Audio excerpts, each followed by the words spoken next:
अच्छा ठीक है। Very good very good. हाँ अच्छा ठीक है। हाँ अच्छा। Okay okay, thank you. जय बाबा। अ, जय बाबा। छान छान। अ, छान छान छान छान, थँक यू। हां हां। जय बाबा जय बाबा।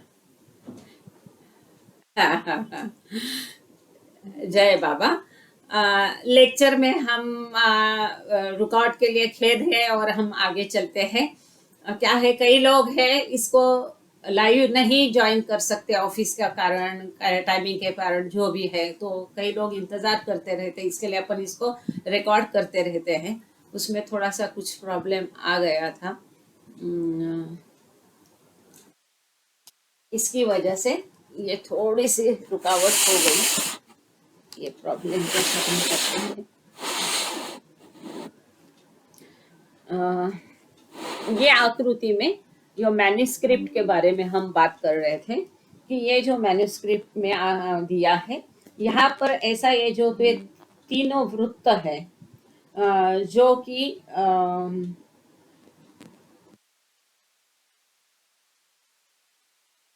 जो दैवी जो जंक्शन है उसको लग करके ये तीनों वृत्त दिखाए हैं। और इसके परे ईश्वर को बताया है, या तो परमात्मा बताया गया है। This diagram occurs in the middle of a discussion about spiritual physiology, a fact which links this passage and this diagram with the lecture of 16th October 1926। कि हमने जैसा पहले देखा कि ये आकृति और ये सब डिस्कशन जो है, ये जो शरीर क्रिया विज्ञान और आध्यात्म, इसके बारे में बाबा बता रहे थे, उसके बीच में ये सब बाबा ने इसका एक्सप्लेनेशन दिया है, जिसके बारे में 16 अक्टूबर 1926 का लेक्चर में हम ऑलरेडी कर चुके हैं इसको। In that earlier talk as more briefly in the present one, कि उसमें भी संक्षेप में दिया था। और इसमें in the present one the three spheres are specifically associated with the human body parts, कि ये जो तीनों है, सूक्ष्म जगत, मनोजगत और स्थूल जगत, ये मनुष्य के शरीर से कैसा है, कि ये सबसे ऊपरी हिस्सा है और ये यहाँ का हिस्सा है, और नाभि का हिस्सा को इन्होंने लाल रंग में दिखाया है। इस प्रकार से इसको अलग अलग रंगों में इन्होंने बताया है एडिटर ने। यहाँ पर केवल लिखावट है डायरी में, ऐसा वो कहते हैं। The colours of spheres in this figure develop from hints earlier in this lecture. 317 page number 317 318, ये एडिटर ये कहते हैं कि ये जो कलर इन्होंने ऐसे क्यों दिया, तो इसी लेक्चर में 318 317 318 लेक्चर में जो बाबा ने बताया था, जैसा कि अभी हम उसकी चर्चा कर चुके हैं, कि किस प्रकार के संस्कार किस प्रकार के रंग को फेंकते हैं, तो उससे ये रिलेटेड है। इसीलिए ये जो डायरी में आपके सामने नीचे दी गई है आकृति, इसी आकृति पर इन्होंने ये रंग जो भर दिए, वो पहले लेक्चर का रेफरेंस के हिसाब से ये रंग भरे हैं, ऐसा फुट नोट एडिटर्स ने यहाँ पर आकृति के बारे में कि टू फिगर को दिया है, इसमें दिया है। आ, अभी इसको हटाएंगे तो भी चल जाएगा। या तो रहने दीजिए, कोई बात नहीं, आगे इसका शायद से रेफरेंस आएगा तो फिर वो काम में आ जाएगी। अभी हम चर्चा कर रहे थे यहाँ पर कि सदगुरु के बारे में बाबा ने यहाँ पर बताया था, कि यहाँ पर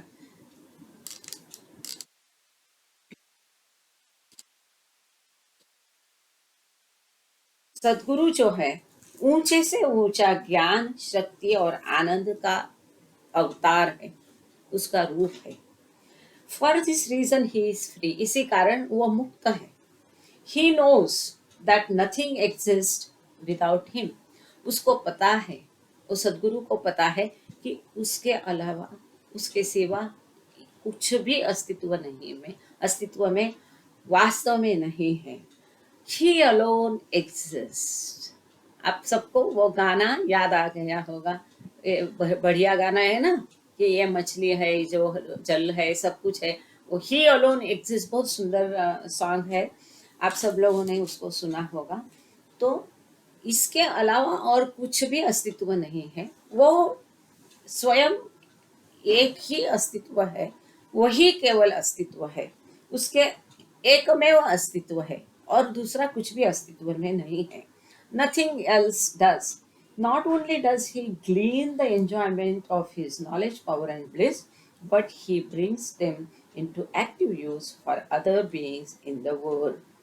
तो ये केवल अपना अनंत ज्ञान, अनंत शक्ति और आनंद खुद ही केवल उसका आनंद लेता नहीं है, तो इस संसार के बाकी लोगों के लिए और लोगों के लिए भी वो बटोरता है, ये ज्ञान, ये आनंद, ये शक्ति उनके लिए भी वो उपयोग में लाता है।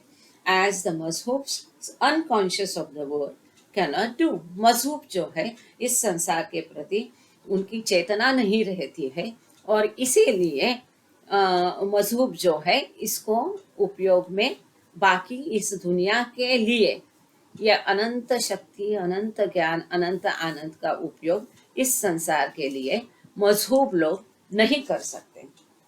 By means of the highest knowledge that is his, the Sadguru knows all the ins and outs of the three worlds, subtle, gross and mental, सूक्ष्म, स्थूल and मानसिक।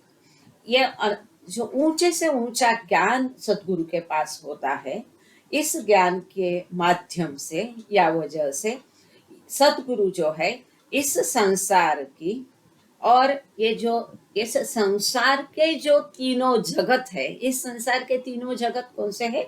स्थूल, सूक्ष्म और मनोजगत। इनके अंदर बाहर की सब कुछ जानता है, सभी इसके बारे में सब कुछ कंप्लीट नॉलेज, वो उनको ज्ञान, पूरा ज्ञान होता है, ये तीनों जगत का, इस संसार का पूरा ज्ञान उनको होता है। And bye means of his supreme powers, अब सदगुरु उसके अनंत ज्ञान, अनंत आनंद, अनंत शक्ति का उपयोग इस संसार के लिए कैसा करता है, यहाँ पर इन शॉर्ट, बहुत संक्षेप में, बहुत सुंदरता से बाबा ने बताया है कि उसका जो ऊंचे से ऊंचा ज्ञान है, उस ज्ञान की वजह से ये तीनों जगत से बना जो ये विश्व है, स्थूल, सूक्ष्म और मनोजगत से, इस विश्व के अंदर की बाहर की सभी बातें पूर्ण रूप से वो जानता है। उसका जो सर्वोच्च सुप्रीम पावर्स रहता है, उसकी जो सर्वोच्च शक्ति होता है, इस शक्ति के माध्यम से वो दूसरों की मदद करता है। कौन? सदगुरु। And bye means of his supreme powers he renders them help, but in the course of carrying out his work and discharging his duty within and for the benefit of the world, he remains detached and unbound by the feelings prevalent in the mental, subtle and gross spheres. हम ये पहले भी देख चुके हैं कि अवतार या सदगुरु जो भी कृति करते हैं, जो भी शब्द बोलते हैं, जो भी विचार करते हैं, जो भी करते हैं, इस कोई भी इससे उनको कर्म का बंधन में नहीं डालता है। ऐसा क्यों? इसका उत्तर यहाँ पर दिया है, क्योंकि यदि ऐसा नियम है, लॉ है, कि कोई भी शब्द, कृति और विचार अपने संस्कार छोड़ता है, इम्प्रेशन बनाता है और संस्कार उत्पन्न करता है, यदि ऐसा है, और यदि सदगुरु शरीर में, मानव शरीर में है, तो ये संस्कार के बंधनों से वो मुक्त कैसा रह सकता है? वो मुक्त इसलिए रह सकता है क्योंकि ये जो सारे इस संसार के प्रति वो अपना कर्तव्य निभाते वक्त जो भी कुछ करता है, वो उससे बिल्कुल अलूफ रहता है, विभक्त रहता है। उससे इस संसार में, ये तीनों जगत में जो भी भावनाएं चल रही है, उसका उसके ऊपर कोई प्रभाव नहीं होता है। वो अलग रहता है, अलूफ रहता है, डिटैच्ड रहता है, विभक्त रहता है, क्योंकि ये जो for all the while he is enjoying the ultimate experience at the pinnacle of all feelings which is the real place और आनंद। ऐसा क्यों? क्योंकि सारे समय ऑल द टाइम, पूरा समय, संपूर्ण समय वो जो चोटी का आनंद है, अनंत आनंद अवस्था को वो अनुभव करता रहता है। और ये सभी जो भावनाएं हैं, इस स्थूल, सूक्ष्म और मनोजगत में जो भी भावनाएं होती है, इन भावनाएं की सबसे उच्च भावना क्या है? आनंद है। और जय बाबा, पुष्पाताई तुमचा माईक ओपन आहे, त्याला प्लीज बंद कराल? तुम्हाला काही बोलायचंय का? थैंक यू केतकी। तो ये जो सदगुरु है, वो इस स्थूल, सूक्ष्म और मनोजगत की भावना से परे इसलिए है क्योंकि सभी भावना का उच्चतम भावना है अनंत आनंद। और इस अनंत आनंद में वो सदगुरु सदा डूबा रहता है, उसका वो अनुभव करता है, उसको एंजॉय करता है ये आनंद को।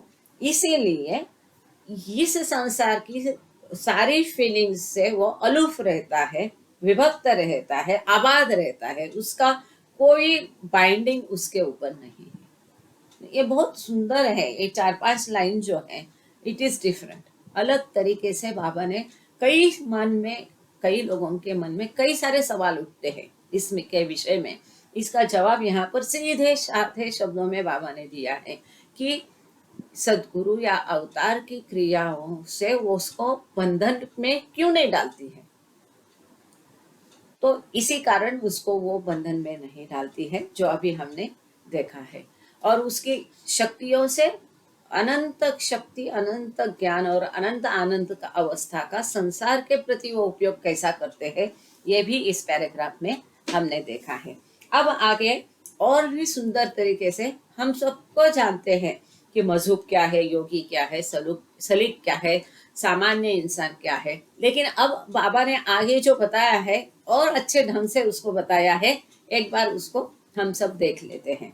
आगे का पैराग्राफ का हेडिंग है योगीज, मजहब, सलीक्स एंड ऑर्डिनरी ह्यूमंस।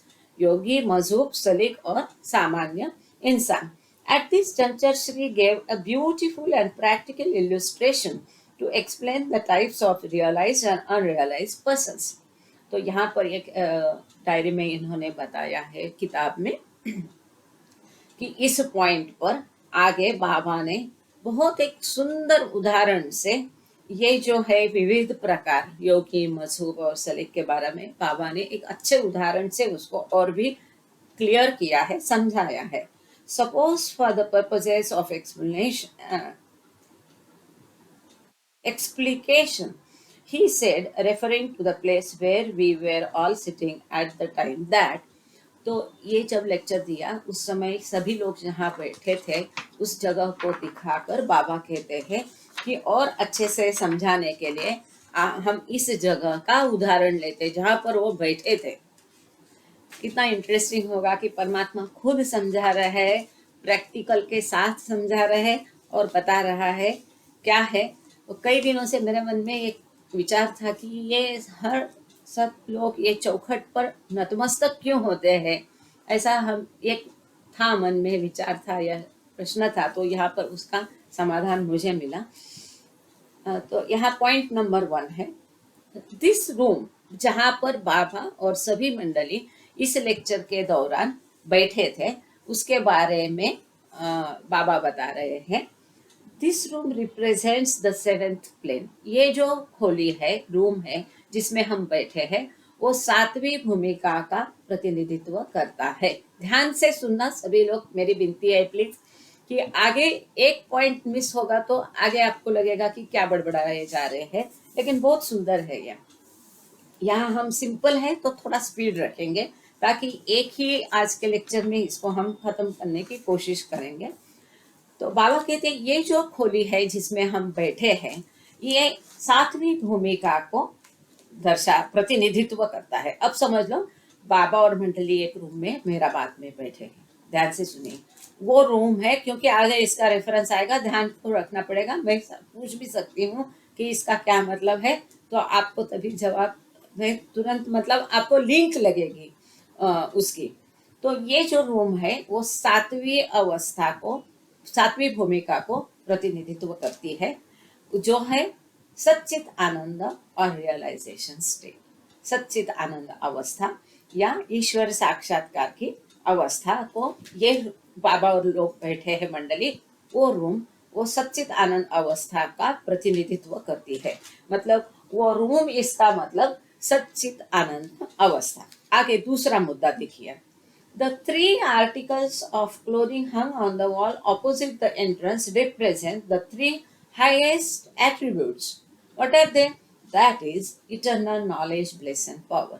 अब ये रूम में दीवार पर 3 कपड़े टंगे हुए हैं, क्योंकि वहां मंडली रहती थी तो वो कपड़े लटकना, उनका छोटा मोटा जो भी सामान रहता था, बाबा क्या करते थे, हमेशा छोटे छोटे जो सामने है चीजें, वही चीजों को लेकर उदाहरण के तौर पर पेश करके उसके माध्यम से लोगों को समझाते थे। तो वो जहाँ बैठे हैं उसी रूम में दीवार पर 3 कपड़े टंगे हुए हैं। अब बाबा कहते हैं कि ये जो कपड़े 3 टंगे हैं दीवार पर, वो किसका प्रतिनिधित्व करते हैं, इसको समझाने के लिए बाबा ने यह उदाहरण लिया। वो किसका प्रतिनिधित्व करते हैं? 3 जो सर्वोच्च गुण है, त्रिगुण, अपन त्रिगुणात्मक ईश्वर ऐसा कहते हैं ना। 3 जो सर्वोच्च गुण है वो कौन सा है? शाश्वत, ज्ञान, आनंद और शक्ति। इस तीनों गुण को वो कपड़े दर्शाते। खोली क्या है? 7th प्लेन, सच्चित आनंद अवस्था या ईश्वर साक्षात्कार। खोली में जो कपड़े लटके हैं वो त्रिगुण को दर्शाते हैं। अब तीसरा मुद्दा, द थ्री-शोल्ड इंटू ब्रैकेट उम्बर। बाबा मराठी शब्द बहुत यूज करते थे। उम्रा, जो हम मराठी में उसको उम्रा कहते हैं, उसको देवढ़ी या चौखट हिंदी में कहते हैं। यदि मैं गलत हूं तो कोई बीच में रोक करके बताइए कि जिसको थ्री-शोल्ड जो हम इंग्लिश में कहते हैं, मराठी में उम्रा कहते हैं, हिंदी में उसको चौखट, कि जिसके अंदर से, जिसको पार करके, जिसको लांघ करके हम अंदर प्रवेश करते हैं किसी महल में, घर में, मंदिर में, वो जो चौखट रहती है, हाँ, उसको देवढ़ी या चौखट कहते हैं हिंदी में। सही है ना? नहीं तो करेक्ट करना। तो द थ्री-शोल्ड या उम्बर रिप्रेजेंट्स द जंक्शन। जंक्शन मतलब संगम, जैसा मालूम है ना, रेलवे के कारण हम सभी को मालूम है जंक्शन होता है कि जहाँ से सारी गाड़ियाँ छूटती है, और वो तो आखिरी पॉइंट होता है जहाँ सारी गाड़ियाँ आकर पहुँच जाती है। तो ये जो संगम है, ये जो उम्बरा है, ये जो डेढ़ी है, चौखट है, ये जंक्शन है। ये अभी यहाँ पर आपका डाउट क्लियर हो गया है कि वहां पर नतमस्तक क्यों होते हैं। ये जो थ्री-शोल्ड है, ये जो जंक्शन है, संगम है, इसको दर्शाता है। अब किसका संगम, किसका जंक्शन? ये बाउंड्री लाइन है। The three-should represents the junction, the boundary line between the farthest end and the outreach of the 6th and the beginning of the 7th plane। छठवीं भूमिका का अंत और यहाँ से 7वीं भूमिका शुरू होती है। ये जो सबसे दूर का छोर है उसका, और अभी इसका बिगिनिंग का, शुरू का, इसकी सीमा रेखा है। मतलब इस पार क्या है? सब स्थूल जगत है, आगे बाबा आएंगे उसमें। और उस पार क्या है? क्योंकि 6वीं भूमिका तक थोड़े बहुत बचे कुचे संस्कार रहते हैं, मन रहता है, अहंकार रहता है। 6वीं भूमिका के बाद इस सबका नाश हो जाने के बाद द्वैत भाव खत्म होकर अद्वैत भाव आता है, और जिस ईश्वर को 6वीं भूमिका में जीवात्मा रूबरू सामने आमने सामने देखता है, सब जगह उसको वो प्रतीत होता है, लेकिन द्वैत भाव गया नहीं। वो द्वैत भाव मिट जाता है 7वीं भूमिका में। वो द्वैत भाव मिट करके अद्वैत भाव आता है, और ईश्वर से उस जीवात्मा का मिलन होता है, और उसे वहां पर अनुभव होता है कि मैं ही वो ईश्वर हूँ और मैं हर जगह में भरा हुआ हूँ। ये जो अनुभव है, वो अनुभव उसे 7वीं भूमिका में होता है। तो ये जो थ्री-शोल्ड है या चौखट है या उम्बरा जिसको कहते हैं, वो जो है ये सीमा रेखा है। इस सबसे दूर का छोर और ये जो है छठवीं भूमिका का अंत है और सातवीं भूमिका का ये प्रवेश द्वार है। उस पार क्या है? सच्चित आनंद है, साक्षात्कार है, अनंत आनंद, अनंत शक्ति, अनंत ज्ञान है। कहाँ? इस चौखट को लांघ करके, पार करके आगे जाओगे तो। आगे चलते हैं। चौथा पॉइंट बाबा ने बताया, ये समझा रहे बाबा, उदाहरण के माध्यम से समझा रहे। तो मेरी आप सबको विनती है कि आप भी एक नजर के सामने वो चित्र लाइए कि आप बाबा के साथ में वहाँ मेहराबाद में वो रूम में बैठे हैं और ये रूम को लेकर के बाबा ये सब समझा रहे हैं। अब चौथा पॉइंट बाबा कितना अच्छा अच्छा एक एक ढाल करके आगे, एक बाबा ने उदाहरण उसको कैसा एक्सपेरिमेंट किया वो भी है इसमें। अब चौथा मुद्दा है, the 6 steps outside the room represent the 6 planes. वो जहाँ बैठे थे वो खोली के बाहर 6 पायदान थे। देखो, हाँ, अभी ये योगा योग है, संभव है, जो भी है। 6 सीढ़ियाँ थी, वो 6 सीढ़ियाँ पार करके आप चढ़ करके जाओगे तब आप रूम में प्रवेश कर सकते, ऐसी वो रूम थी। तो बाबा कहते हैं ये जो 6 पायदान है, सीढ़ियाँ है, ये क्या दर्शाती है? आप सब लोग समझ गए होंगे, 6 भूमिकाओं को दर्शाती है, 6 भूमिकाओं का प्रतिनिधित्व करती है। तो इस खोली में आने की ये जो 6 सीढ़ियाँ है, पायदान है, ये 6 भूमिकाओं को दर्शाती है। अब आगे 5वां मुद्दा बाबा बोल रहे हैं, the level ground and the scenery all around. वो रूम जो है, खोली है, उसके सामने क्या पूरा ग्राउंड है, खाली मैदान और अच्छे सीनरी है, दृश्य है, निसर्ग दृश्य जो भी है। The level ground and the scenery all around represent the outside world. ये खोली के बाहर सामने जो पूरा मैदान है, सीनरी है, ये क्या दर्शाता है? ये बाह्य जगत है, भौतिक जगत को दर्शाता है। अब यहाँ पर उस समय क्या बाबा ने आगे किया, ये जरा चौखट में दिया है, उसको हम पढ़ लेते हैं। इस किताब में जब भी वहाँ की गतिविधियाँ दी होती है तो ऐसा कैपिटल में इसको दी रहती है। मेरी हमेशा कोशिश होती है, जब मैं पेजेस डालती हूँ तो मेरी कोशिश रहती है कि इसको मैं या तो फोटो निकाल करके या स्कैन करके ऐसा ही उसको देती हूँ, तो बहुत कम समय में उसको दे देता हूँ। यहाँ पर वो ब्रैकेट में कैप्स में दिया है कि वहाँ उस समय आगे क्या हुआ देखते हैं। Then, leading all the mandali outside and taking his seat there on the level ground at the bottom of the steps, with his face turned away in the opposite direction and his back towards the steps and the room, Shri proceeded to explain. बाबा ने क्या किया? वो खुद स्वयं वो room के बाहर आ गए, सभी मंडली को बाहर उन्होंने लाया। 6 पायदान उतर करके वो ग्राउंड पर स्वयं आए और मंडली को भी बुलाया। और मानो कि ये पीछे का, ये सपोज ये जो पुस्तक का कबर्ड है, ये समझो वो रूम है, तो उसके बाहर आ करके बाबा ने वो खोली की तरफ अपनी पीठ की। क्या किया? पीठ खोली की तरफ किया और मुंह कहाँ किया? मैदान की तरफ किया। और आगे बाबा ने, आपको इतना ही बोलते समझ में आ गया होगा कि आगे बाबा क्या कहना चाह रहे हैं या क्या एक्सप्लेन करेंगे। अब ये बाबा एक्सप्लेन कर रहे हैं, स्पष्टीकरण दे रहे हैं। The ordinary people of the world always look away in the opposite direction towards the bungalow there and the scenery spread all around, not knowing what store of eternal knowledge, bliss and power lies at their back. बाबा ने पहले बताया ये room मतलब क्या है, ये खोली मतलब क्या है कि सच्चित आनंद अवस्था है, साक्षात्कार की अवस्था है। और साक्षात्कार मतलब क्या है? अनंत ज्ञान, अनंत आनंद, अनंत शक्ति है।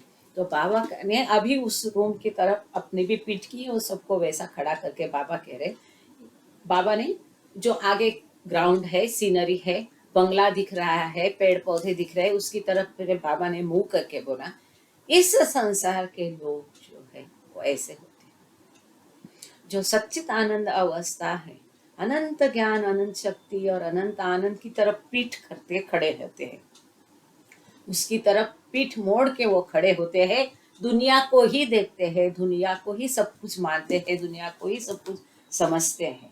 और उनका मुंह कहाँ रहता है, रुख कहाँ रहता है? दुनिया की तरफ रुख रहता है, और इसकी तरफ क्या होता है?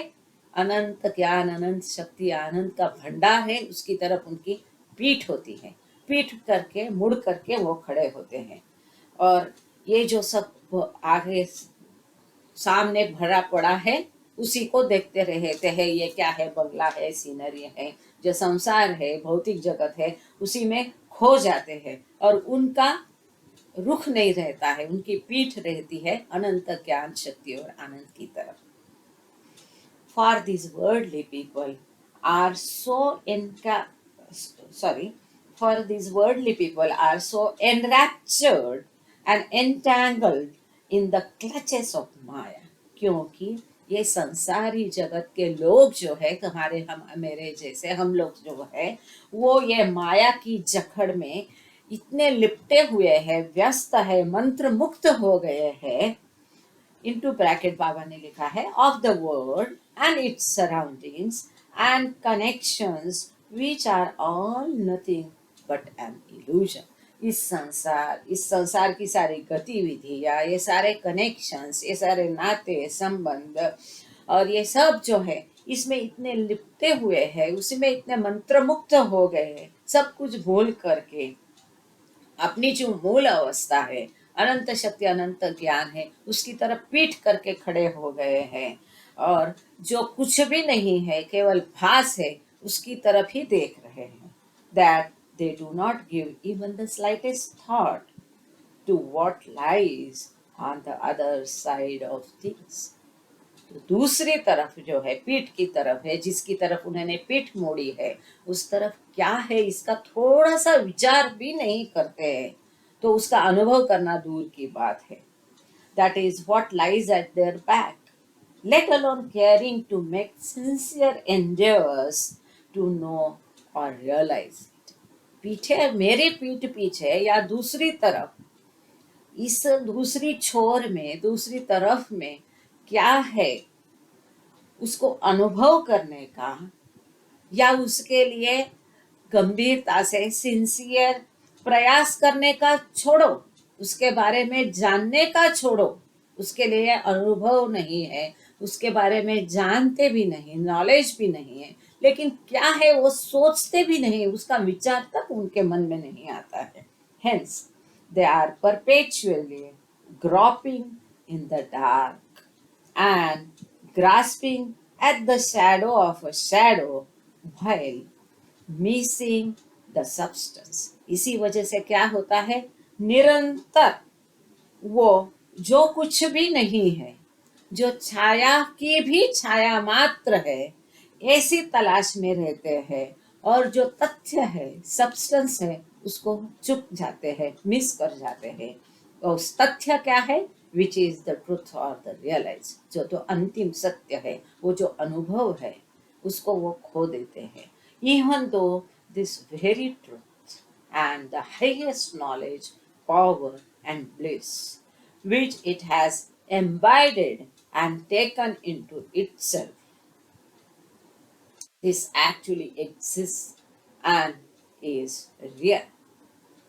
जहाँ की ये जो अंतिम सत्य है, ये ऊंचे से ऊंचा ज्ञान, शक्ति और आनंद है, जो कि आत्मसात किया जा सकता है, जो कि स्वयं है, और इसमें आप अपने आप को, जो कि वास्तव में अस्तित्व है और वास्तव में रियलिटी है,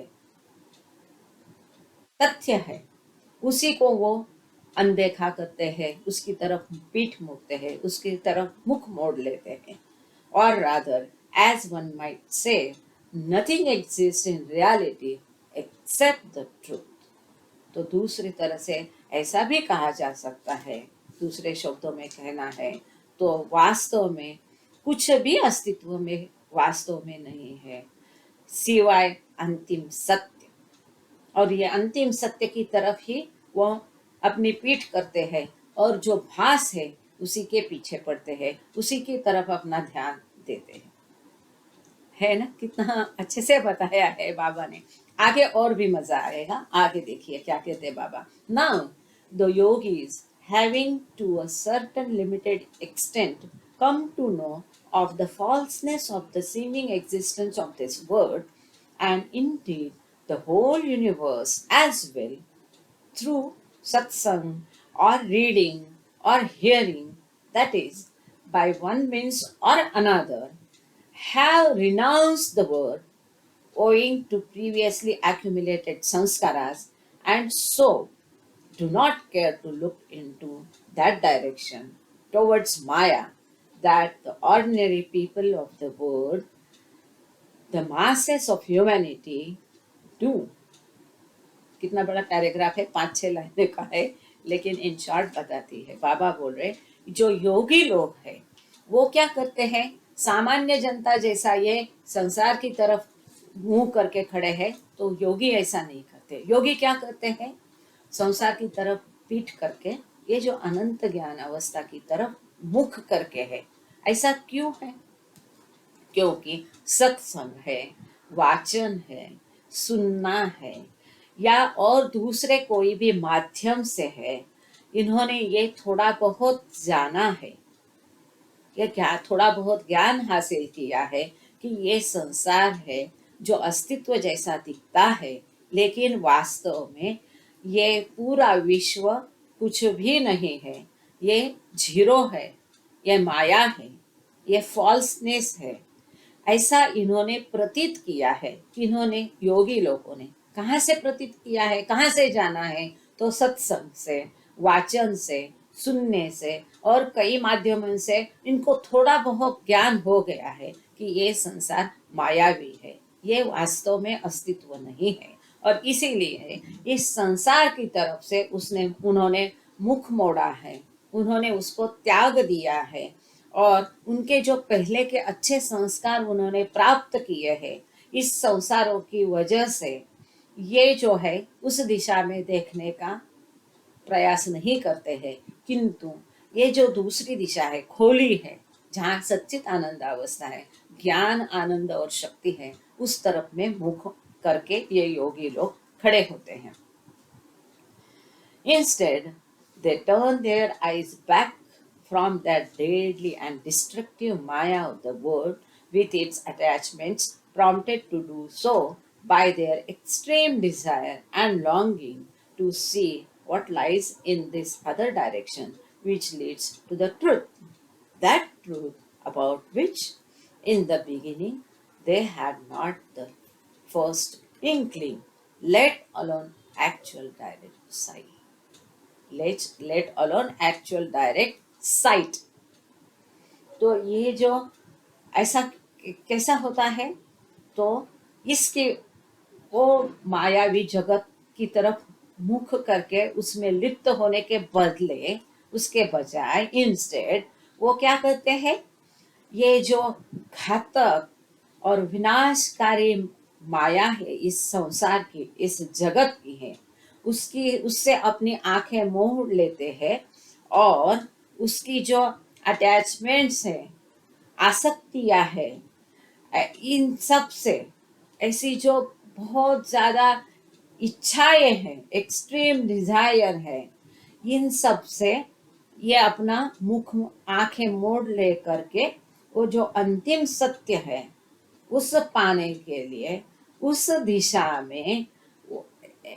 दिशा में देखते हैं कि जो दिशा उनको उस अंतिम सत्य तक लेकर के जाएंगी, जहां तक कि वो अंतिम सत्य के बारे में वास्तव में वो देखने की उनको अभिलाषा होती है, उसकी उनको दृष्टि नहीं है, वो अंतिम सत्य उनकी दृष्टि में है नहीं है, केवल वो क्या है वो जानने की अभिलाषा उनके मन में उत्पन्न होती है, और इसकी वजह से इस संसारी मायावी जगत से आंखें मूंद करके वो अंतिम सत्य की तरफ देखते हैं, और ये जो माया की विनाशकारी घातक माया है उसके दूर होने की कोशिश करते हैं। This turning of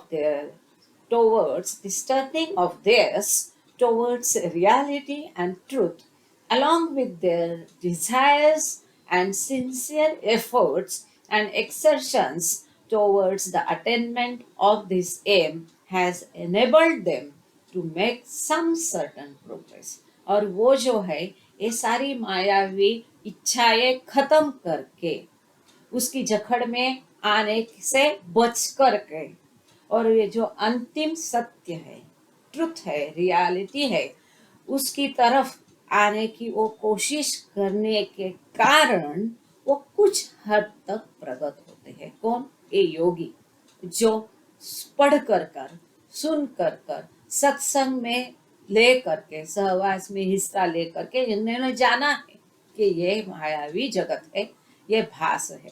तो सत्य का है ये जानने की वो अभिलाषा उनके मन में उत्पन्न हो गई है और फिर उसको जानने की कोशिश में ये कुछ हद तक अध्यात्म मार्ग पर प्रगत होते हैं। मतलब उसका फायदा ये अंतिम उनका गंतव्य स्थान या प्राप्त ही है नहीं, लेकिन कुछ हद तक ये तो उनका शुरुआत है, बिगिनिंग ऑफ द बिगिनिंग उनकी शुरुआत है। ये पैर उन्होंने अपने कदम उस तरफ उठाए हैं और जो कि बहुत महत्वपूर्ण है। पहला कदम रखोगे तब तो आखिरी कदम आएगा। आगे देखते हैं बाबा ने क्या कहा है। और ये जो उद्देश्य है ये साध्य करने के लिए उनका प्रगति शुरू होता है। ग्रेजुअली, धीरे धीरे, they win some return of their longings purpose, जो उच्चतम हेतु के लिए अभिलाषा रखना। यहाँ अभिलाषा क्या है उनकी, योगी लोगों की? वो अंतिम सत्य की प्राप्ति, ये उनकी लॉन्गिंग है, ये उनकी अभिलाषा है, जिसका रंग क्या है? हरा रंग है। तो ये जो अंतिम सत्य की प्राप्ति की अभिलाषा है, इसके लिए जो बहुत सारे कष्ट उठाते हैं, उसके लिए जो प्रयास करते हैं, इस सारे के फलस्वरूप उनको कुछ तो प्राप्ति होती है, कुछ ज्ञान प्राप्त होता है, कुछ अनुभव प्राप्त होता है। इस सेंटेंस को मैं पढ़ लेती हूँ। ग्रेजुअली, धीरे धीरे होता है। They win some return for their longings and labors in the acquisition of certain amount of knowledge and experience of the planes through which they rise step by step, even as we do here. तो वो आत्मा, उसने क्या किया? संसार की तरफ मुख मोड़ लिया, ज्ञान की तरफ अपनी आंखें की। यह मायावी जगत की माया की जकड़ में से आने से बच करके वो ज्ञान की प्राप्ति की अभिलाषा रखी। अंतिम सत्य की खोज और प्राप्ति की अभिलाषा रखी। वो क्या है जानने की अभिलाषा रखी और उसके लिए उन्होंने कई सारे प्रयास किए। इन प्रयासों स्वरूप उन्हें जो भी कष्ट किया उनकी थोड़ी थोड़ी प्रगति होती और धीरे धीरे स्टेप बाय स्टेप, पायदान दर पायदान, सीढ़ी दर सीढ़ी उनकी धीमे धीमे प्रगति होती है। और यहाँ पर बाबा क्या कहते हैं, हमने अभी देखा कि बाबा ने मंडली जनों को लेकर ग्राउंड में आ गए थे। रूम की तरफ उन्होंने पीठ की थी, ग्राउंड की तरफ मुख लिया था। अब उन्होंने योगी को दर्शाते समय अपना पीठ रूम की तरफ किया है। और जैसा बाबा कह रहे कि वो योगी क्या कहता है, पायदान दर पायदान अपनी प्रगति करता है। तो इसी प्रकार बाबा क्या करते हैं, सभी मंडली जनों को ये जो 6 पायदान थे उनको पार करके एक एक लांघ करके ये रूम में देशपांडे भाऊ यहाँ पर उन्होंने लिखा है कि शेरियार जी का उन्होंने उदाहरण दिया है कि ये सुनते समय उनको शेरियार जी की याद आई। बहुत अच्छा, थैंक यू। तो बाबा कह रहे कि वो योगी जो है धीरे धीरे अपनी प्रगति करता है। और आगे यहाँ लिखा है, and as he said this, जैसे बाबा ने ये कहा, श्री, उस समय बाबा को श्री कहते थे, Shri turn and climbed step by step back towards the room in which he and the mandali had previously been sitting. और ऐसा कहते कहते बाबा वापस मुड़ गए और जो 6 सीढ़ियाँ थी वो एक एक कर लांग करके चढ़ करके जिस खोली में वो मंडली पहले बैठे थे, हमने यहाँ उदाहरण लिया मानो कि यहाँ पर, तो वहाँ पर वो रूम में जा करके वापस वहां पर वो गए। इवेंचुअली बाबा ने समझाया कि कैसा वो रूम मतलब एक दर्शाता है, प्रतिनिधित्व करता है कि सच्चित आनंद अवस्था का 6 सीढ़ियां है, 6 भूमिकाओं को दर्शाती है। वो जो चौखट है वो ये सीमा रेखा दिखाती है, 6वीं भूमिका का अंत और 7वीं भूमिका का शुरुआत। आगे बाबा इसको समझा रहे हैं। Eventually after ट्रेमेंडस trials and unfold difficulties these yogis rise at best to the sixth plane. बाबा कहते हैं धीरे धीरे फाइनली अंत में क्या होता है कि बहुत सारी कठिनाइयों से गुजरते हुए, बहुत सारे टेस्ट एंड ट्रायल परीक्षाओं के बाद में ये योगी जो है, ये जीवात्मा जो ये सत्य की जानने की कोशिश में है, अंत में क्या होता है, अपने आप से यदि वो चलते हैं तो ज्यादा से ज्यादा 6वीं भूमिका तक पहुंच जाते हैं। मतलब वो चौखट तक पहुंच गए हैं। अभी उन्होंने चौखट लांघी नहीं, और चौखट पार करना किसी सदगुरु की सहायता बिना संभव नहीं है। और यही कारण है कि हम चौखट में नतमस्तक क्यों होती हैं, क्योंकि वहां पर सदगुरु का वास होता है। वहां पर इस भौतिक जगत का अंत और अनंत आनंद, सच्चित आनंद अवस्था का अनंत ज्ञान, अनंत शक्ति, अनंत आनंद, इसका वहां पर शुरुआत होता है। तो यहाँ पर बाबा ने किया है, बताया है, eventually after tremendous trials and unfold difficulties these yogis rise at best to the sixth plane, from which vantage point they actually see the reality, truth, the fountain of light eternal, just as we at this moment from this, the sixth step, can see inside the room, into bracket, which presents, the room represents the Satchit Ananda set, with the 3 items of clothing hanging from the wall opposite, into bracket, representing supreme knowledge, bliss and power of the truth in the state of realization. यहाँ पर बाबा कहते हैं कि वो अभी 6वीं पायदान पर खड़े हैं सबको लेकर के, और बाबा समझाते हैं यदि किसी सदगुरु के बिना वो जीवात्मा प्रवास करता है तो ज्यादा 6वीं भूमिका तक पहुंच जाता है। यहाँ पर सामने रूबरू वो ईश्वर को देखता है। ये जो वेंटेज पॉइंट उन्होंने बाबा ने यहाँ पर उसको दिखाया, प्रत्यक्ष है कि वो प्रत्यक्ष ईश्वर को सामने देता है, एक्चुअली देखता है। वो जो रियलिटी है, वास्तव है, वो सत्य को रूबरू सामने देखता है। और ये जो है फाउंटेन ऑफ लाइट इटर्नल, जो शाश्वत प्रकाश का जो स्रोत है, उसको वो स्वयं वहां से देखता है। जैसे कि बाबा कहते हैं कि हम यहाँ ये 6वीं पायदान पर सीढ़ी हो में खड़े होकर अंदर रूप को देख रहे हैं। ये 6वीं पायदान पर सीढ़ी पर बाबा खड़े हैं मंडली के साथ और अंदर खोली देख रहे हैं। तो जितना दिखाई देगा 6वीं वो लास्ट जो पायदान है चौखट के पहले का, वहां से कितना दिखाई देगा, खाली दिखाई देगा, लेकिन आपने अंदर प्रवेश नहीं किया। तो वहां से जो है ये शाश्वत प्रकाश का स्रोत जो है, फाउंटेन है, वो वहां से दिखाई देता है। जैसा कि बाबा कह रहे, हम यहाँ 6वीं पायदान पर खड़े होकर जैसे ये रूम के अंदर, खोली के अंदर देख रहे हैं, वह रूम जिसको भी अभी हमने शुरू में देखा था, वो रूम क्या दर्शाती है, सच्चित आनंद अवस्था, अनुभव, वह शाश्वत ज्ञान, आनंद और शक्ति को वो रूम दर्शाती है, प्रतिनिधित्व उसका करती है। और वो खोली में वो दीवार पर जो 3 कपड़े टंगे हैं, वो 3 कपड़े मतलब क्या है, त्रिगुण है।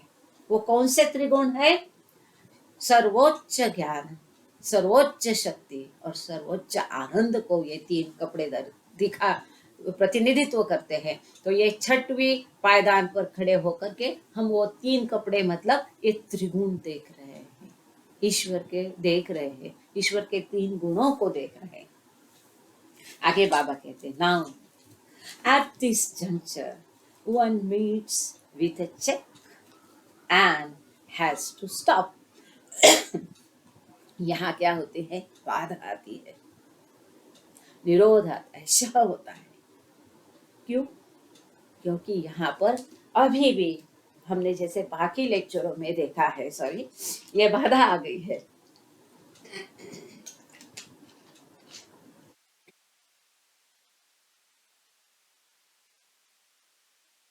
कि यहाँ पर छठवीं भूमिका में अभी भी थोड़े ढीले हुए हुए भी क्यों न हो, संस्कार बचे हैं, मन बचा है, उसका नाश नहीं हुआ, अहंकार है, उसका नाश नहीं हुआ है। तो यहाँ पर थोड़ी बाधा है, बाबा कहते हैं, और यहाँ पर उनको रुकना पड़ता है, क्योंकि ये चौखट लांग करके आगे जाना है। और ये चौखट में क्या है, आगे बाबा ने बताया है। तो ये चौखट के पास में खोली में प्रवेश करने के पहले उनको थोड़ा रुकना पड़ता है। यहाँ थोड़ी से शह होता है, शह होता है ना, चेक्स में कहते हैं, वजीर को, राजा को शह दे दिया है, तो वैसा एक बाधा आती है, यहाँ पर एक निरोध होता है, यहाँ पर थोड़ा रुकना पड़ता है। For this stage constitutes the limit for yogis such as this. क्यों? क्योंकि ये जो स्टेज है, ये जो छठवीं पायदान है, ये मर्यादा है योगी लोगों के लिए, ऐसी ही मर्यादा है। They have to remain satisfied with only seeing the truth. या तो यहाँ पर उनका प्रवास खत्म होगा, केवल सत्य का दर्शन लेकर के उनको समाधान मानना पड़ेगा। They can't proceed further through their own efforts. अपने स्वयं के प्रयासों से वो आगे जा नहीं सकते, हद पार नहीं कर सकते, as they were able to do until now, but only by the grace of one who has experienced and realized the truth, who has not only seen that truth but become one with it, the eternal light, and who, having done so, has been able to return for the duty of making others experience even as he himself is, and helping them to merge in oneness with the light of truth. यहाँ पर एक बाधा आ जाती है, और योगी अभी तक जैसे अपने स्वयं के प्रयासों से यहाँ तक आया, उस तरह से वो स्वयं के प्रयासों से यहाँ से आगे नहीं जा सकता है। उसके लिए उसको मदद चाहिए होती है। वो किसकी? सदगुरु की। वो सदगुरु कौन? कि जिसने ये प्रकाश स्वयं अनुभव करके उसके साथ वो जो एक रूप हो गया है, इसका स्वयं ने जिसने अनुभव लिया है, उसको एक्सपीरियंस किया है, और इसके लिए उपरांत वहीं पर के वो आनंद में खोकर बैठा नहीं है, तो औरों की मदद के लिए वो वापस आया है क्रिएशन कॉन्शियसनेस में, सृजन चेतना में, दूसरों की मदद करने के लिए, और दूसरों को भी ये जो सत्य का प्रकाश है उसमें अपने आप को विलय करने के लिए, दूसरों की मदद करने के लिए जो वापस आया है। ऐसी सदगुरु के मदद के बिना ऐसा जो अनुभवी है, एक्सपीरियंस है, जिसका साक्षात्कार हो चुका है, जिसने ये सत्य को जाना है, देखा है, अनुभव किया है, उससे वो एक रूप हो गया है, जिससे ये प्रकाशमय वो स्वयं बना है। वो जो त्रिगुण है, वो त्रिगुण का रूप वो स्वयं है। ऐसे सदगुरु की मदद के बिना, उसकी कृपा के बिना, उसके आशीर्वाद के बिना ये जो हद है वो पार नहीं कर सकता है। In short, this, the sixth step, the sixth plane is the yogi's limit. संक्षेप में बाबा कहते हैं, ये जो छठवीं भूमिका है, ये जो छठवा पायदान है, ये योगी का मर्यादा है, इसके आगे वो नहीं जा सकता है। We come now to see the We come now to the case of the realized ones. अब यहाँ पर बाबा ने वो जीवात्मा का उदाहरण दे करके बताया है कि जो अपने प्रयासों से आगे चल रहा है।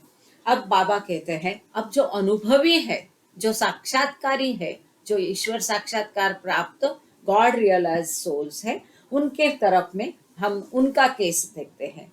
देर are very very few of this, ऐसे बहुत बहुत कम होते हैं। Only 1 out of millions succeed in winning experience of that supreme knowledge, bliss and power. ऐसे मिलियंस लाखों करोड़ों में ऐसे बहुत कम होते हैं कि जिन्होंने वो जो अनुभव है, किस चीज का अनुभव, जो सर्वोच्च ज्ञान शक्ति और आनंद को प्राप्त करने का अनुभव जिन्होंने किया, ऐसे बहुत कम होते हैं। कई सारे बीच में ही निकल जाते हैं।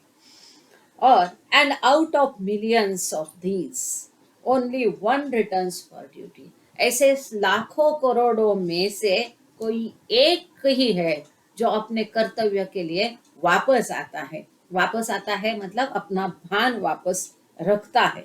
इन other words, the realized ones divide into two classes, the majzoobs and the सलीक्स।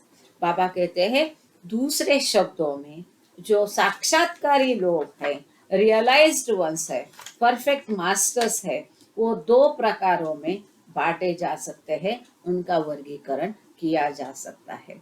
और हम सबको पता है ये दो प्रकार कौन से हैं, मजहूब एंड सलीक। यहाँ पर मजहूब के लिए बाबा ने पहला स्पष्टीकरण है मजहूब।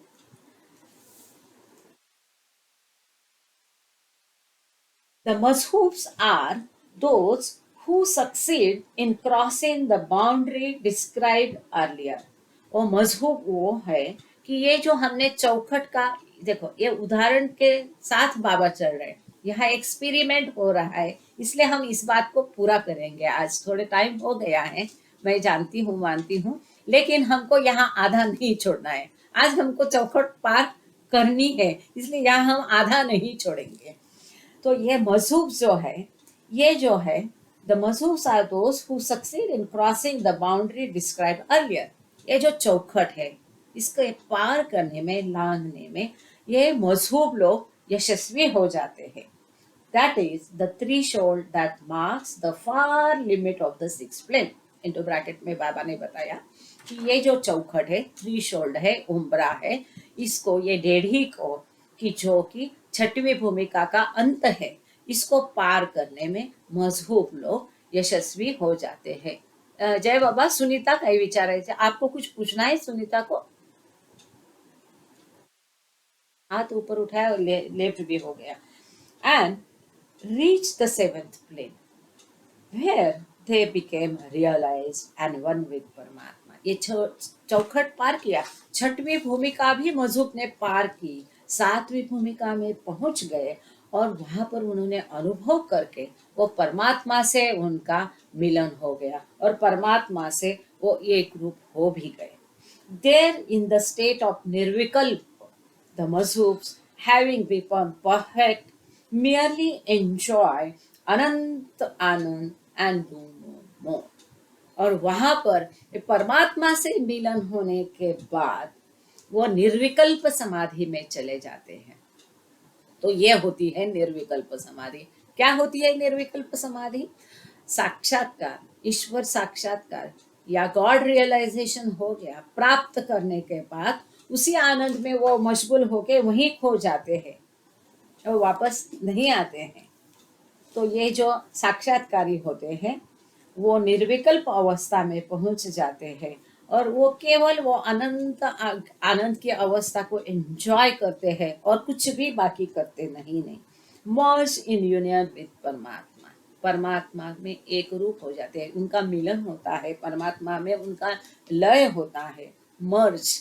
दे personify the highest knowledge, bliss and power. और वो भी उच्चतम जो ज्ञान शक्ति और आनंद का रूप होते हैं, पर्सोनिफिकेशन होते हैं, अवतार होते हैं। अवतार मतलब वो मीनिंग में अवतार नहीं, रूप होते हैं, बोल सकते हैं पर्सोनिफिकेशन, दे पर्सोनिफाई, उसका प्रतिरूप है। But the self consciousness encompasses consciousness of the self only। बहुत ही सुंदर, महत्वपूर्ण यह वाक्य है। इसको मैं अच्छा से एक बार हिंदी में आप सब लोगों के लिए वापस पढ़ती हूँ। उसके पहले थोड़ा सा ये रिकॉर्डिंग का जरा मुझे ख्याल रखना पड़ता है और वो करते समय मेरा अपना लिंक थोड़ा डिस्टर्ब होता है और मैं काफ़ी बार उसे भूल भी जाती हूँ। तो बहुत सुंदर सेंटेंस है ये। वापस इसको एक बार में पढ़ती हूँ। बट, किसका? मजहूब के बारे में। But their self consciousness encompasses the consciousness of the self only.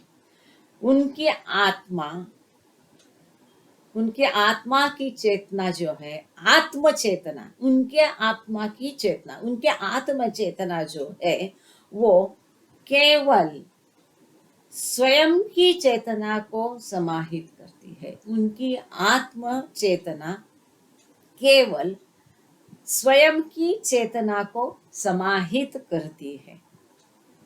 किसके? मजहूब की। और इसके कारण उनको इस सृष्टि का या खुद का चेतना नहीं होती है। कॉन्शियस, हम क्या कहते हैं, मजहूब को स्वयं का और इस सृष्टि का भान नहीं होता है। क्यों नहीं होता है? क्योंकि उनकी चेतना या कॉन्शियसनेस जो है वो आत्म चेतना केवल अपने आप की चेतना में होता है।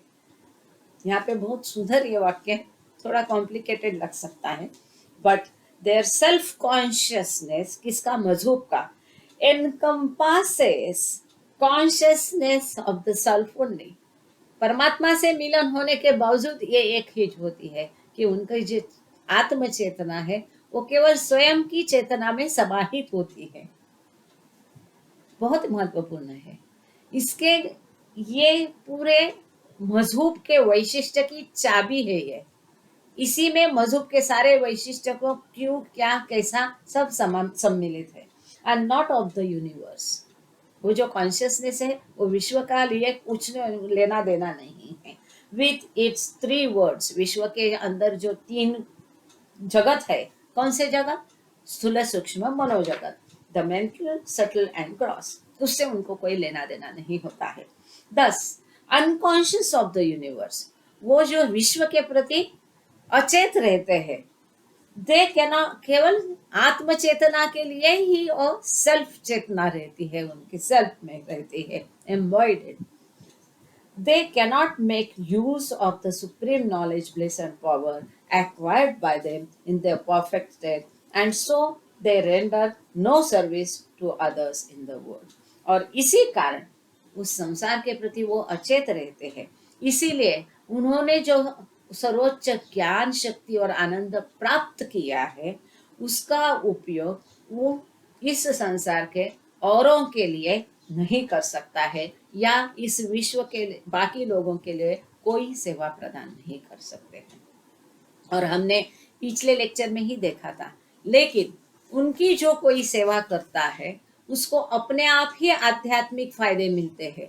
और वो क्यों मिलते हैं वो भी देखा था, क्योंकि वो स्वयं, जैसा कि अभी हमने देखा, सर्वोच्च ज्ञान, शक्ति और आनंद उनसे स्फुरण होता है, उससे प्रस्तुत होता है, उनसे निकलता है वो सब, और उस कारण उनकी सेवा करने वाले को आध्यात्मिक फायदा मिलता है। आगे बाबा कहते हैं द सलीक या सदगुरु, जो हाईएस्ट ऑफ द हाई है, उच्चतम अवस्था है। आत्मज्ञानी अलग है, ईश्वर साक्षात्कार अलग है। कईयों को मिलता है, कई देह छोड़ जाते हैं, और कईयों है देह छोड़कर भी उनका कोई उपयोग नहीं, जबकि मजहूब जैसे रहते हैं। लेकिन साक्षात्कार प्राप्त करके दूसरों को काम आना मतलब सलीम या सदगुरु। इसीलिए उन्होंने केवल ईश्वर को देखा भी नहीं, तो उससे मिलन हो गया, एक रूप हो गए। केवल मिलन होके, एक रूप होके ही वहां उनका प्रवास बंद नहीं हुआ, तो दूसरों की मदद के लिए, औरों को अपना जैसा बनाने के लिए वो क्रिएशन कॉन्शियस में, सृजन चेतना में वापस आके अपने जैसा औरों को बनाने की कोशिश करते हैं। और यही कारण है कि जो सदगुरु या सलीक है ये ऊंचे से ऊंचे होते हैं। आगे देखते हैं उसके बारे में बाबा ने क्या बोला है। Like the majzoobs have attained realization, सलीक और सदगुरु ये भी मजहूब जैसे इन्होंने ईश्वरी साक्षात्कार प्राप्त किया है। Yet the difference between their states is that while the mazhubs remain unconscious of their bodies and the universe itself, the Salik Sadgurus are fully conscious of both. मसरूप जो है अपना शरीर और विश्व के प्रति अचेत रहती है, लेकिन सतगुरु या सलीक जो है स्वयं स्वयं का शरीर और इस विश्व के प्रति सचेत रहते हैं. Returning back down from the highest state of the Sachchit Ananda and assuming human form, the Sadguru performs his duty towards the world, which is to make others experienced even as he himself is. ये सतगुरु जो है वो अनंत अनंत की अवस्था में डूबे रहने के बदले स्वयं को वापस ये सृजन चेतना में लाकर औरों को भी अपने जैसा अनुभवी बनाने का प्रयास में मदद करते हैं, उनको बढ़ावा देते हैं. और जो ये उच्चतम अवस्था है, सच्चित आनंद अवस्था है, उसमें से वो अपने आप को वापस इन बाकी सामान्य इंसानों के लिए वापस लाते हैं. और मजहूब क्या है? उनकी जो चेतना है, आत्म चेतना, वो केवल स्वयं की चेतना को ही समाहित करती है. इसी प्रकार से लेख और संदेश जो पुस्तक है मराठी का, उसमें पेज नंबर 98 में बहुत अच्छे से इसको समझाया है, उसको भी देख सकते हैं. In short, while Mazhus merely enjoy the Paramananda state and cannot make use of the supreme knowledge, bliss, and power which they have acquired, since they remain unconscious of the universe, the Saliks fully conscious of the universe and bound in their duty to bring others and make them experience and realize, even as they themselves are, avail themselves fully of the highest knowledge, bliss, and power which they, like the Mazhubs, have gained in the Paramananda state. परमानंद अवस्था में मजहूब जैसा ही ये सलेख या सदगुरु ने जो उच्चतम ज्ञान, आनंद और शक्तियों को हासिल किया है, प्राप्त किया है, उसे औरों के लिए भी उपयोग में लाने के लिए वो ये क्रिएशन कॉन्शियस में वापस आते हैं, सृजन चेतना में वापस आते हैं और अपना जो उच्चतम ज्ञान, आनंद और शक्ति का उपयोग जो स्वयं ने प्राप्त किया है, वो दूसरों के लिए भी उसका अनुभव ऐसा करने के लिए उनके लिए वो कोशिश करते हैं, उसका उपयोग करते हैं. ये सर्वोच्च ज्ञान, आनंद और शक्ति का, वो सर्वोच्च ज्ञान, आनंद और शक्ति का उपयोग औरों के लिए कैसा करते हैं, ये हमने पहले ही इस आज ही ये लेक्चर में पहले ही देखा था कि यह ज्ञान वो कैसा तीनों जगत का ज्ञान अंदर बाहर का उनको होता है. और ये शक्तियों का उपयोग, ये ज्ञान दूसरों को भी देने के लिए वो करते हैं. और ये जो आनंद है उसका भी कैसा उपयोग होता है, तो सदगुरु जब कार्य करता है तो ये किसी कार्य से वो बाउंड नहीं रहता है, बंधन नहीं रहता है. वो इसलिए क्योंकि इस संसार जो तीनों जगत से बना है, स्थूल, सूक्ष्म और भौतिक, इसकी भावनाएं उसके ऊपर असर नहीं करती है. इसकी भावनाएं उसके ऊपर असर क्यों नहीं करती? क्योंकि ये भावनाओं की भावना जो सर्वोच्च उच्चतम भावना जो है अनंत आनंद, इस अनंत आनंद में वो सदा डूबे रहते हैं.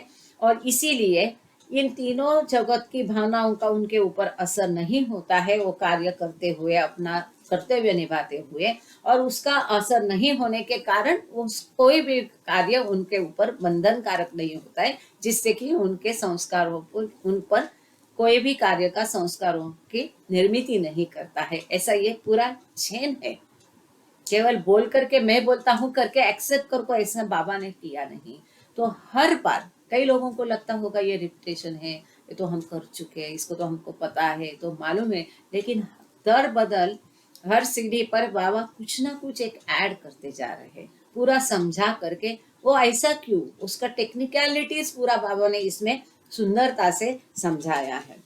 Thus, both Mazhub and Saliks have the ability not only to see, just as yogis sitting in the sixth plane, into bracket represent here by the sixth step, do, but actually to become one with and get the real experience of the Satchit Ananda state by crossing the threshold and entering the seventh plane. तो बाबा यहाँ कहते हैं कि जो योगी लोग हैं केवल छठवीं भूमिका तक एक चौखट पर आकर के रुक जाते हैं, वैसा मजहूब और सलीक के बारे में नहीं है।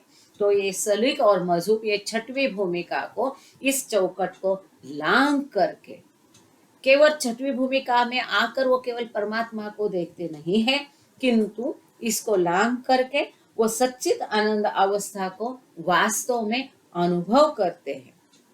और वो अनुभव उनको कब होता है?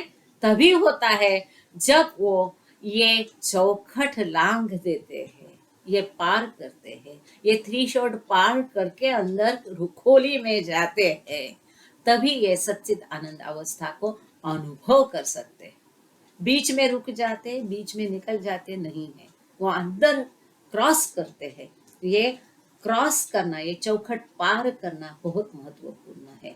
और वो जो चौखट प्राप्त करते हैं उन्हीं को मजहूब और सलीम या सदगुरु, ये दोनों भी ये चौखट लांग देते हैं, which in our analogy correspond to crossing the threshold at the head of the steps and entering the room. The moment they have accomplished this, they get the real experience of the Satchit Ananda state, represented, as we say, by the room, and they become one with the supreme knowledge, bliss, and power that is represented by the three items of clothing hung on the far wall. यहाँ पर बाबा ने ये सब समझा के वापस अपना उदाहरण की तरफ वो आए कि इस तरह से बाबा कहते, हमने जो उदाहरण से ये शुरू किया था एक्सप्लेन करना, इसके साथ में इसका मेल जमाते हुए जब ये चौखट पार करके और ये जो सारी 6 सीढ़ियाँ लांग करके चढ़ करके ये चौखट लांग करके जब वो आएंगे, तब ये खोली में वो प्रवेश करेंगे। और फिर खोली में प्रवेश करने के बाद वो जो ये खोली क्या दर्शाती है? सच्चित आनंद अवस्था।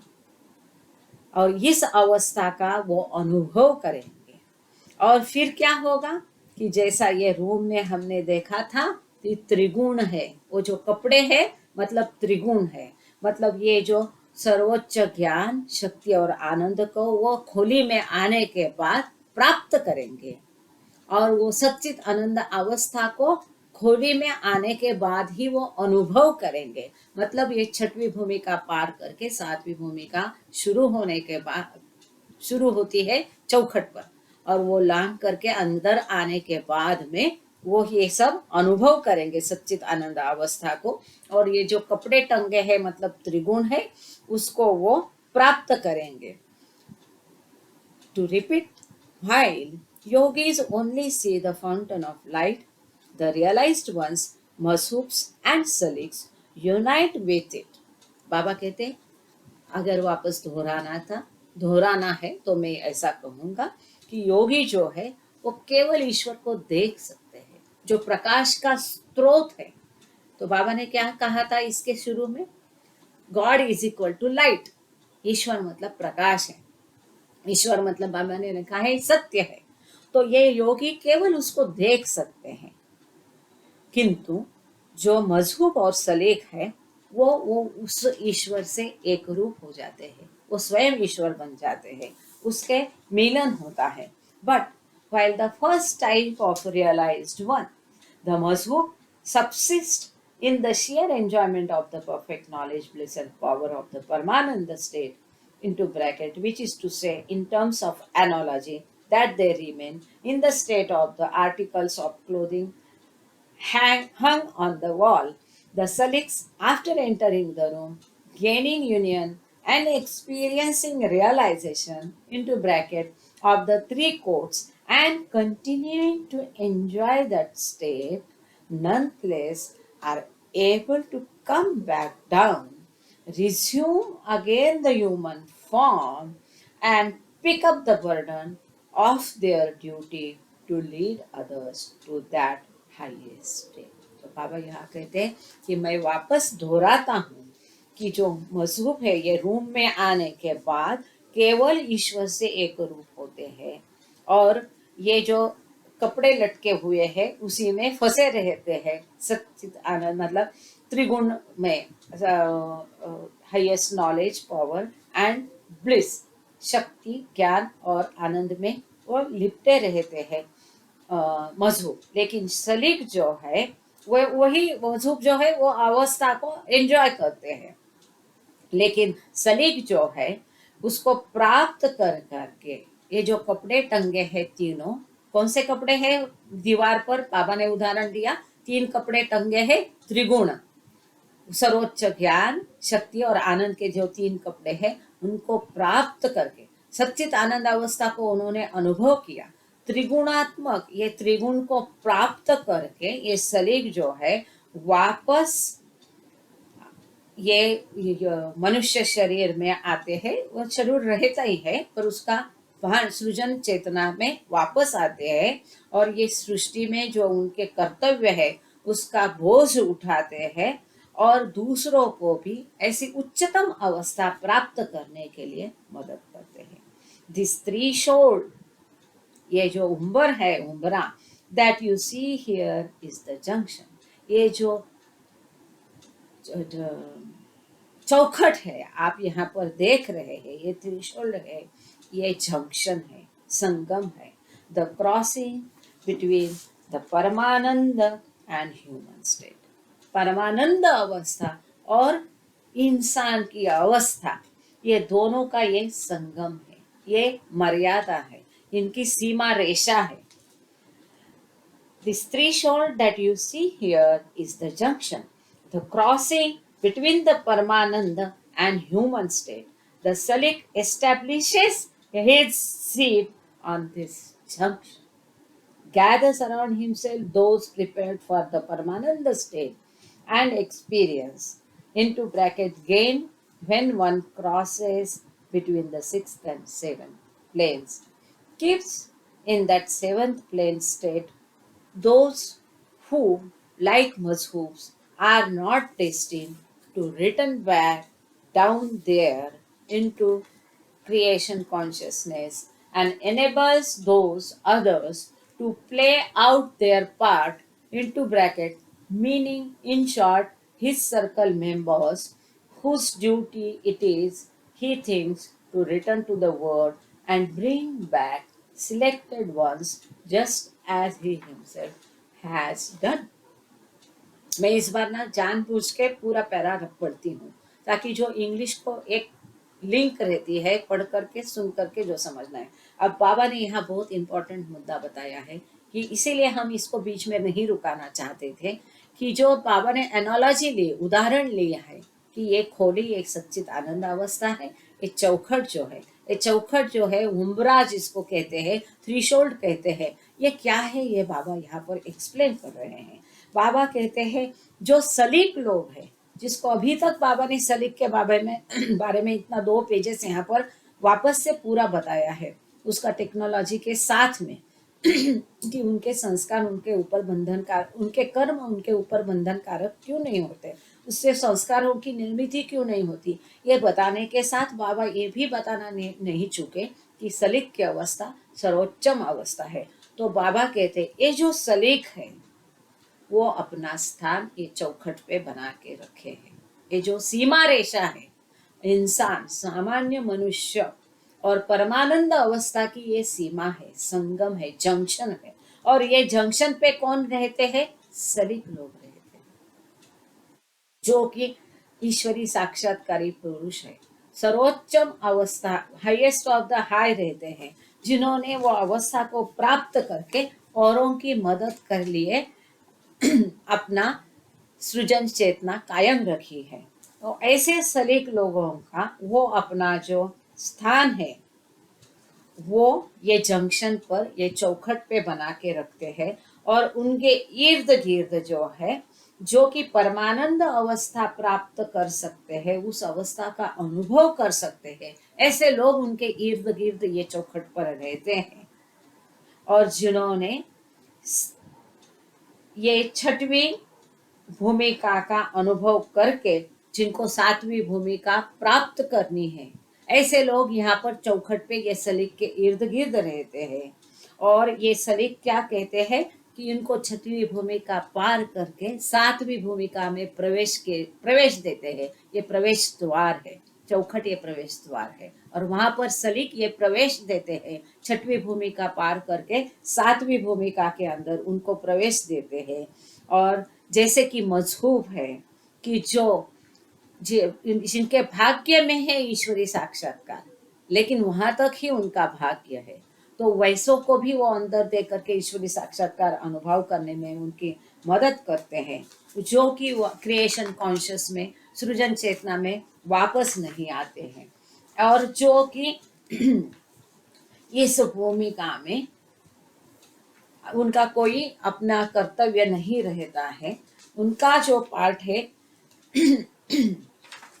and enables those others to play out their part। और जो दूसरे हैं कि जिनको ये अनुभव करके सृजन चेतना में वापस आके अपना कर्तव्य निभाना है, तो वैसों को भी ये सलेक जो जंक्शन में बैठे हैं मदद करते हैं कि सातवीं भूमिका में जाकर के अनुभव करके अपनी चेतना वापस लाने में भी ये सलेक उनकी मदद करते हैं, दूसरे आत्मा की सलीक बनने में, अपनी चेतना वापस लाने में उनकी मदद करते हैं, ताकि उनका जो कर्तव्य है सृष्टि के प्रति वो निभाने में और दूसरों को अपना जैसा वो भी बना सके, इसके लिए उसकी मदद ये सलीक करता है। जैसा कि हम जानते हैं मेहर बाबा के बारे में, उनका क्रिएशस कॉन्शियसनेस सृजन चेतना वापस लाने में उपासनी महाराज ने मेहर बाबा की मदद की थी। तो ये चौखट पे ये सलीक लोग रहते हैं, जहाँ पर वो दूसरों को अंदर प्रवेश भी देते हैं, अनुभव भी कराते हैं, और जैसे सलीक लोगों जैसों का सृजन चेतना वापस लाने में भी उनकी मदद करते हैं, ताकि वो भी अपने जैसे बनकर दूसरों की मदद कर सके। And when his duty of bringing a certain number from world consciousness, giving them that experience of experiences, अनुभवों का वो जो उच्चतम अनुभव है, and preparing his circle has been completed, he retires and sits quietly at rest in the Satchit Ananda state of the seventh plane, entrusting his duties to those of his circle whom he has prepared for this task। अब इतना ही कहकर बाबा रुके नहीं, तो आगे ये chain कैसी चलती है, ये परंपरा कैसी चलती है, आगे एक दूसरे की मदद से ये कैसी परंपरा आगे बरकरार रखती है, ये भी बाबा ने यहाँ समझाया है कि ये जो सलीक जो चौखट में बैठा है वो केवल छठवीं भूमिका से केवल सातवीं भूमिका में प्रवेश देकर रुकता नहीं है, अनुभव भी कराता है, मजहूब को भी अनुभव कराता है, सलीक को भी अनुभव कराता है, अनुभव करा के रुकता नहीं है, तो अनुभव कराने के बाद उनका भी सृजन चेतना कायम रख करके वो इस संसार में दूसरों की मदद करने और अपने जैसा बनाने में जो उनकी चेतना वापस आनी है, वो चेतना वापस आने में भी उनकी मदद करके वहां पर रुकता नहीं है। तो हर सद्गुरु का अपना एक सर्कल होता है, मंडल होता है, हर सद्गुरु के मंडल में 12 सदस्य होते हैं, ये हमने पहले कर चुके हैं। तो वैसा ये जो चौखट में सद्गुरु सलीक बैठा है वो उसका मंडल बनाने में मदद करता है। देखो आगे कितना कार्य है उनका, है ना, सो मच टू डू। जैसे एक गृहिणी को कई सारे रोल निभाने पड़ते हैं, ये सद्गुरु कितने रोल निभाना है, उनकी मदद करना है, फिर उनका मंडल बनाने की मदद करना है, और एक बार मंडल उसका बन जाने के बाद वो अपनी सारी जिम्मेदारियां वो मंडल के सदस्यों में सौंप देता है और अपनी जो अनंत आनंद सच्चित आनंद अवस्था में मगन रहता है। फिर उनके मंडल के सदस्यों के कार्यों में वो दखल अंदाजी देता नहीं, इंटरफियर करता नहीं। वहाँ चौखट मर बैठे के वो इसके इर्द गिर्द कौन अंदर जाने के लिए डेस्टिन है, भाग्यशाली है, उसको अंदर देना है, वो आगे सब करना है। ये मंडल का बनाने में भी मदद करना है, मंडल के सदस्यों को बनाने में भी मदद करना है, और एक बार वो मंडल का बन जाने के बाद वो अपना आनंद, सच्चित आनंद अवस्था को एंजॉय करता है। And so on and on and on it goes. और बाबा कहते हैं इस प्रकार से ये चलता ही रहता है, चलता ही रहता है, चलता ही रहता है। वो चौखट वाला सलीक दूसरों की मदद करता है, फिर वो जो सलेख बना, उसका जो मंडल बना, फिर वो चौखट में आकर के आगे वालों की मदद करेगा, फिर वो सलेख बना, वो चौखट में आके आगे वाले की मदद करेगा। इस तरह से ये चलता ही रहता है, ये चेन है। From this explanation you can see that the real truth, which is the Paramananda state, is at your back. बाबा कहते इस उदाहरण से आपको पता चला गया होगा कि जो अंतिम सत्य है, वास्तव सत्य है, ये आपके पीछे है, जिसको पीठ पीछे करके आप बैठे हैं, जो परमानंद अवस्था है। Even though you worldly people do not care to turn and see, आप ये संसारी लोग जो है, आप फिक्र ही नहीं करते हैं कि थोड़ा पीठ मुड़ करके देख लो उसको, उसको अनुभव करने की बात छोड़ो, आप उसके बारे में सोचते तक नहीं है।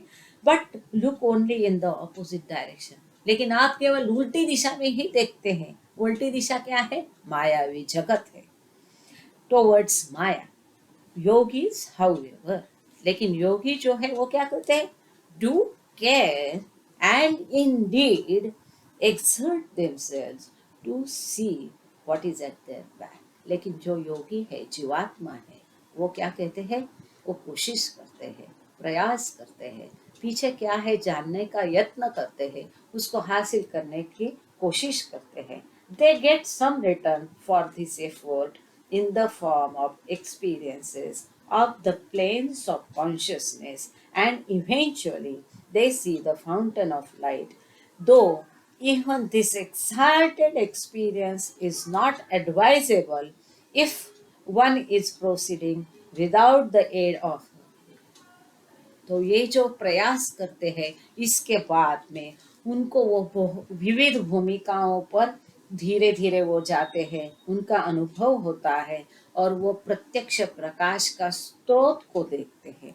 लेकिन ये चेतना दी है यहाँ पर बाबा ने, ये ऐसा अनुभव एडवाइस किया है कि किसी गुरु की मदद के बिना, सहायता के बिना, वैसा गुरु की जो स्वयं अनुभवी है, जिसने ईश्वरी साक्षात्कार प्राप्त किया है, इसकी मदद के बिना इसको लांघने की कोशिश नहीं करे, ऐसा बाबा ने यहाँ एडवाइस दिया है। दोज हु इट इज, यहाँ लिखा है कि इज नॉट एडवाइजेबल, किसी गुरु के बिना इसको करने की कोशिश नहीं करना, ऐसा एडवाइस दे सकते हैं, ऐसा कहा। Those who have been fortunate enough to arrive at and enter the seventh plane, which they do by crossing all these steps with the aid of a guru. Of course, not only see but actually enjoy the state of bliss. और ऐसे साक्षात्कारी गुरु जो स्वयं अनुभवी है, उसी की मदद से आप ये सारी सीढ़ियाँ चढ़ कर के, क्योंकि ये सीढ़ियों के बीच में भी खतरे बहुत है, जो हम देख चुके कर चुके हैं, ये सीढ़ियाँ जान पार करके वो केवल देखता नहीं है, तो ये परमानंद अवस्था को अनुभव करके उसको एंजॉय, अनंत आनंद अवस्था को एंजॉय कर सकता है। Of these there are some, only a few who can be called selects, who come back down from that high station and return to it again, down and up at will. और इनमें से जो है बहुत कम होते हैं कि वो सच्चित आनंद अवस्था को, जिनको सलीक कहा जाता है, उस अवस्था को प्राप्त करने के बाद वापस नीचे उतरते हैं, और इतना उच्चतम अवस्था को प्राप्त करने के बाद वो वापस नीचे उतरते हैं औरों की सेवा करने के लिए, औरों को मदद करने के लिए है, और अपनी इच्छा से वो ये अप एंड डाउन दोनों अवस्था में भ्रमण करते रहते हैं। इसीलिए उनका वो जो स्थान है, बाबा ने बताया है, दो भ्रुगुटी के बीच में बताया है कि ये जंक्शन में आते जाते रहे हैं। उच्च जो है ब्रह्मांड, ब्रह्मानंद अवस्था है चोटी की, उसमें भी, और इसके नीचे जो कॉमन मैन है उसमें वो आवागमन उनका चालू रहता है। For this reason you should try always to cultivate the burning desire to see the fountain of light so that eventually you may win that real knowledge and attain to that state of eternal bliss। बाबा कहते इसीलिए मैं आपको कहता हूँ कि आपने वो इच्छा आपने निर्माण करके कल्टीवेट करके उसको ग्रूम करना चाहिए, उसको बढ़ाना चाहिए। किसकी इच्छा? तो ये जो प्रकाश का स्रोत है उसको जानने की, देखने की। तो इवेंचुअली धीरे धीरे अंत में आपको वो असली ज्ञान प्राप्त होगा और वो शाश्वत आनंद प्राप्त होगा। Towards that end and aim secure the protection and proper guidance of a realized guru and remain in his company and सहवास। और ये प्राप्त करने के लिए और ये उद्देश्य हासिल करने के लिए आप अपने आप को सुरक्षित रखो। कैसा सुरक्षित रखेंगे? कि जो योग्य ऐसा मार्गदर्शन है, जो अनुभवी गुरु का योग्य मार्गदर्शन प्राप्त करके उसका मार्गदर्शन में और उसकी कंपनी में रहकर उसके सहवास में रखकर अपना ये प्रवास आप जारी रखिए। This is the easiest and best course. ये सबसे आसान और सबसे अच्छा तरीका है। All other methods such as yogas and jap tap vrat, the ways of individual effort and exertion are too hard and beset with tremendous difficulties to the point where eventually you will be forced to seek the aid and grace of a realized guru। इसीलिए बाकी और सारे साधन जाने दो, जप तप व्रत योगा, ये सारे बहुत मुश्किल है, तुमको थका देंगे और अंत में ये सब करके भी तुमको गुरु की मदद लगेगी ही लगेगी। Without his help and grace you can never attain to the highest state and reach the goal of truth। तो गुरु के मदद के बिना आप कभी भी ये उच्चतम अवस्था को प्राप्त नहीं कर सकते हैं और जो अंतिम सत्य की प्राप्ति का अपना ध्येय प्राप्त नहीं कर सकते। In short, take advantage of the guidance of a guru now when it is available rather than waiting until you are forced to do it, which will eventually come to pass anyway। ये संक्षेप में इसीलिए अभी जो आपको गुरु उपलब्ध है उसका फायदा लीजिए, उसका बेनिफिट लिए, एडवांटेज लीजिए, क्योंकि अभी जो गुरु उपलब्ध है उसी का फायदा लेकर उसके सहारे चलो।